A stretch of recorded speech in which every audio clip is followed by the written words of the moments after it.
The rain in Malaysia isn't just changing, it's broken. One moment, you're watching your street disappear under a flash flood in Kuala Lumpur. The next, farmers are facing ruin, like the 5.4 million ringgit wiped out by floods in early 2023 alone. Their fields, once lush, are now either submerged or baked dry, waiting for a single drop that never comes. This isn't coincidence. This isn't just bad weather. This is climate change hitting home, and it's far more dangerous than you think. Let's break down the facts. In the 1970s, Peninsular Malaysia saw around 2,400 millimeters of rain annually. Today, that average has jumped to nearly 2,800 millimeters. But that number hides the real story.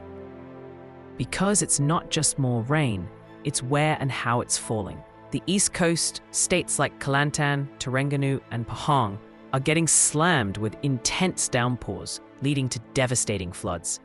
Meanwhile, other areas like Selangor and Perlis aren't seeing the same increase. In Sabah and Sarawak, some districts now report over 15% more rainfall compared to just 2 decades ago. But here's the twist. Even though total rainfall is rising, we're also seeing longer, more severe dry spells in between. That's right, we're getting both more destructive floods and more challenging droughts. Here's why. It's not just the amount of rain that's changed, it's the pattern. We now have fewer light, steady rains. Instead, we get short, intense bursts, sometimes exceeding 100 millimeters in just 1 hour. These are known as extreme rainfall events, and they've jumped by more than 20% in cities like Kuala Lumpur and Penang. Science explains it simply. Warmer air holds more moisture. For every 1 degree Celsius rise in global temperature, the atmosphere can hold approximately 7% more water. That means when it rains, it really rains.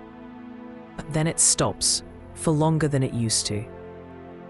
The inter-monsoon periods, those crucial months between major rainy seasons, are now stretched, erratic, and harder to predict.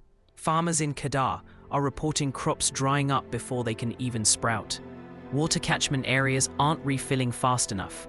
And when the rain finally comes, it's too much, too fast. So we go from not enough water to too much in the blink of an eye.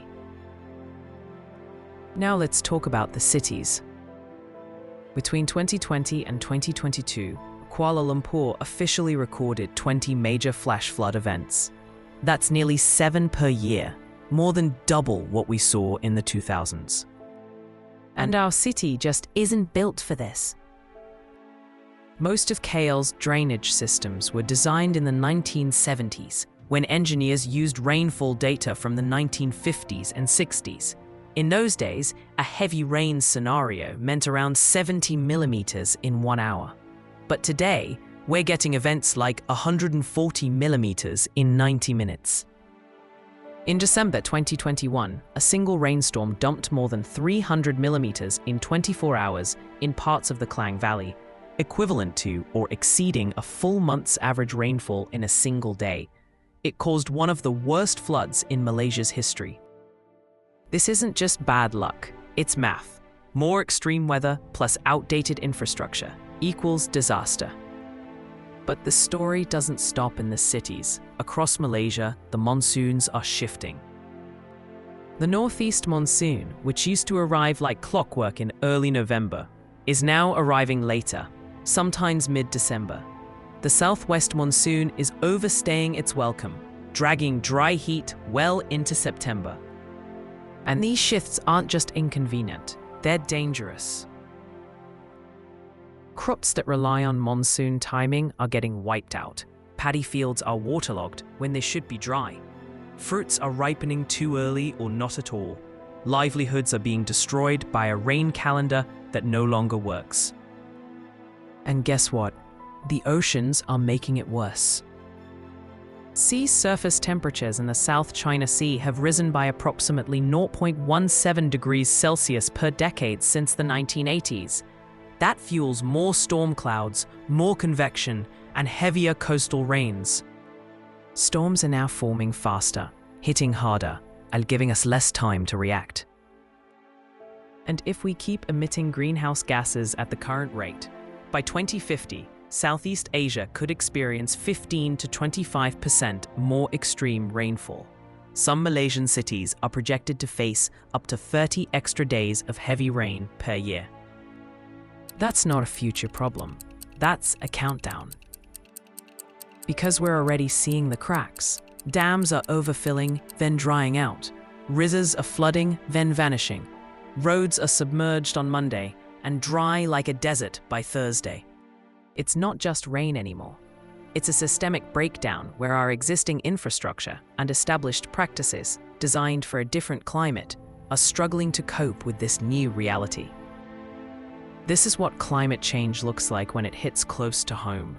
Not as fires or hurricanes, but as broken weather, confused seasons, and unpredictable skies that dismantle our routines and threaten our security. And yet, most people don't even realize it's happening. But now you do. The question is, what do we do next? Do we keep pretending it's just bad weather? Or do we rebuild our cities, rethink our farming, upgrade our drainage, and prepare based on what the data is screaming at us? Malaysia's rain has changed. The climate has spoken. Now it's our turn to respond.